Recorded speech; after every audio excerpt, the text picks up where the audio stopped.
जी बिल्कुल, आज एक तारीख़ी दिन है और पाकिस्तान वो संग मेल अबूर करने वाला है, जिसका हम बड़े ही बेसब्री से इंतज़ार कर रहे थे कि आखिर पाकिस्तान कब चाँद की जानिब रवाना होगा। तो ये जो चाइना का जो मिशन है उसके साथ हम शामिल हुए हैं और हमारा भी एक सैटेलाइट जो है उस चाइना के मिशन के साथ आज जो है वो रवाना हो रहा है।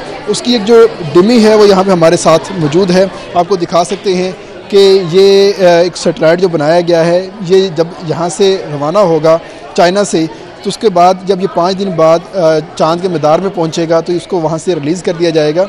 और ये जो सैटेलाइट है ये वहाँ पर घूमता रहेगा और फ़ोटोज़ लेता रहेगा, जो कि रिसर्च के लिए काम आएंगे यहाँ पर। और आखिरकार इस मिशन की मज़ीद क्या खसूसियात हैं, जो कि टीम के बड़े कोर मेंबर हैं डॉक्टर हमारे साथ मौजूद हैं, उनसे बात करते हैं। ऐसा ये बताइएगा कि इसमें मज़ीद क्या अपडेट है हमारे पास कि आखिर ये जो मिशन है हमारा, ये चाँद पे जा रहा है, इसमें हम खला में जाने की और चाँद पे जाने की जो एक हमने फ़र्स्ट स्टेप उठाया है, इसके अगले स्टेप्स क्या हो सकते हैं इस वाले से? जी बहुत शुक्रिया। सबसे पहले तो मैं मुबारकबाद देता हूँ और ये बड़ी हिस्टोरिक मूवमेंट है, तो उम्मीद है कि सबका जो है वो एक एक्साइटमेंट का लेवल होगा। और जहाँ तक खला में जाने की बात है तो पाकिस्तान की स्पेस एजेंसी स्पार्को माशाल्लाह उसकी बहुत सी सैटेलाइट्स हैं और वो स्पेस में लॉन्च होती रही हैं ऑब्वियसली। और इसके अलावा IST की भी एक सैटेलाइट इससे पहले स्टूडेंट सैटेलाइट iCube-1 2013 में लॉन्च हुई थी। इसमें ख़ास बात ये है कि स्पेस में सैटेलाइट भेजना और डीप स्पेस में भेजना ये एक बहुत ही डिफ़िकल्ट काम है, डीप स्पेस में भेजना, कि हम कोई ऐसी चीज़ बनाएं जैसे कि iCube-Q जो डीप स्पेस की जो हार्श एनवायरनमेंट है उसको सस्टेन कर सके। तो बेसिकली इससे हमें जो टेक्नोलॉजिकल अचीवमेंट्स इंशाल्लाह हासिल होंगी और डेटा और बाकी सब चीज़ें हासिल होंगी, तो फ्यूचर में पाकिस्तान के जो डीप स्पेस के मिशन हैं उसमें बहुत हेल्पफुल होगा।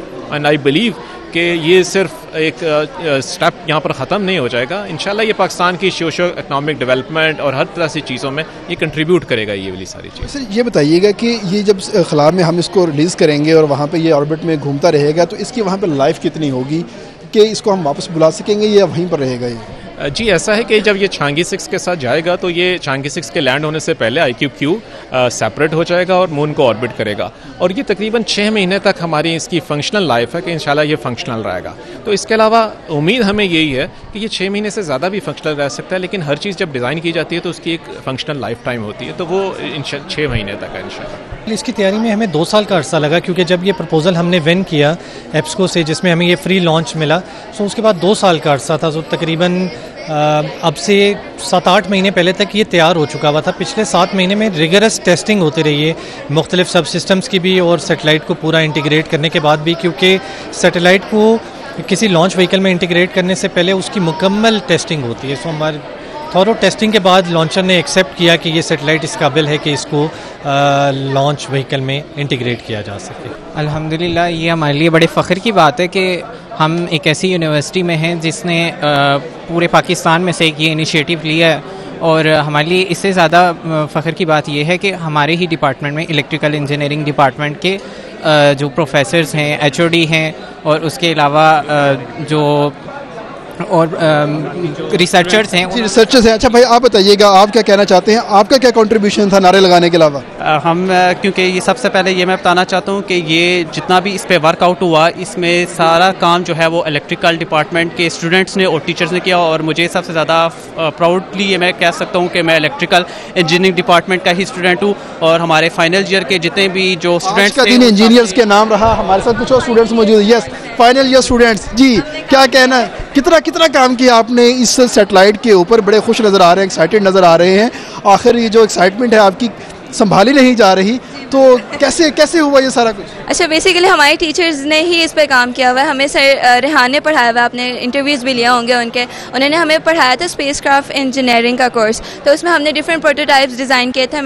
मेरा जो था सब सिस्टम वो कैमरा से रिलेटेड था, इनका एंटीना से थे। तो क्योंकि एक सैटेलाइट और उसके काफ़ी सब सिस्टम्स होते हैं ना, तो उस पर ये बताएंगे, अब हमारा सैटेलाइट चला गया, अब हम ईद का चांद आसानी से देख सकेंगे? लेट्स होप कि ये जो कॉन्फ्लिक्ट है वो रिजॉल्व हो जाए ईद के चांद पे भी और हम देख सकें इस पे। सर आपका जो एंटीना गया है इसके साथ, वो हमें सिग्नल सही भेजेगा, ये ख़त्म तो नहीं हो जाएगा? इंशाल्लाह भेजेगा, क्योंकि ओमनी डायरेक्शनल एंटीना इसका बेसिकली सैटेलाइट का काम ये वो मून के इर्द गिर्द रिवॉल्व करेगा। उसकी जो पिक्चर्स है ना वो ग्राउंड स्टेशन को उसने भेजनी है, जो कि पिक्चर्स हमें फर्दर इन्वेस्टिगेशन के लिए मून के कि वहाँ पे वाटर है, उसका की फर्दर इन्वेस्टिगेशन काफ़ी हेल्पफुल होगा। तो एंटीना इंशाल्लाह होपफुली ज़रूर कम्युनिकेट करेगा। अगर चांद पे पानी मिल गया तो क्या करेंगे? चांद पे पानी मिल गया तो फिर इंशाल्लाह चांद पे जाके रहने की कोशिश करेंगे।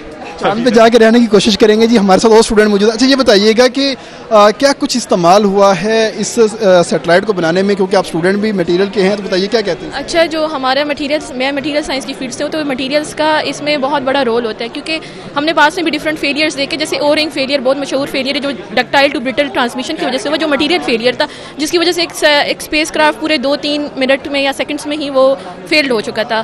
तो हम लोग मटेरियल साइंटिस्ट का ये रोल होता है इसमें कि हम लोग चेक करते हैं कि मटेरियल की ड्यूरेबिलिटी उसमें क्या है, उसकी ऑप्टिमाइजेशन क्या है, मटेरियल डिज़ाइन पे वर्क करते हैं कि वो एक अर्थ से डिफरेंट इन्वायरमेंट में जा रहा है, तो उस इन्वायरमेंट में जाके वो कैसे रिएक्ट करेगा टुवर्ड्स इन्वायरमेंट। तो वो अब ये जो मटेरियल गया है ये कितना अर्सा वहाँ पे सस्टेन कर सकता है और हमें हमारी नुमाइंदगी वहाँ पर करता रहे।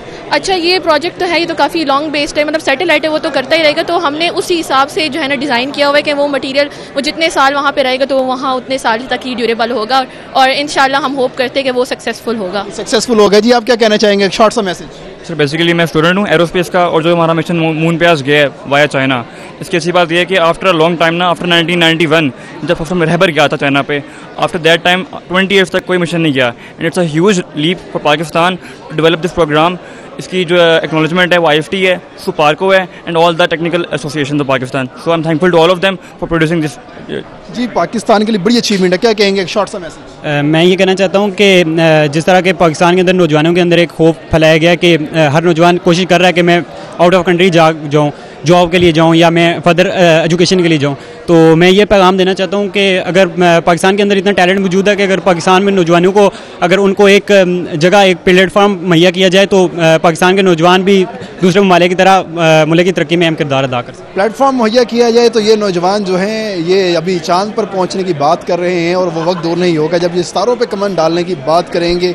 और यहाँ पर इस सूरत हाल ये है कि तमाम तलबा, तमाम फैकल्टी मेंबर्स, तमाम जो यहाँ पर रिसर्चर्स आए हुए थे, एक दूसरे को मुबारकबाद दे रहे हैं।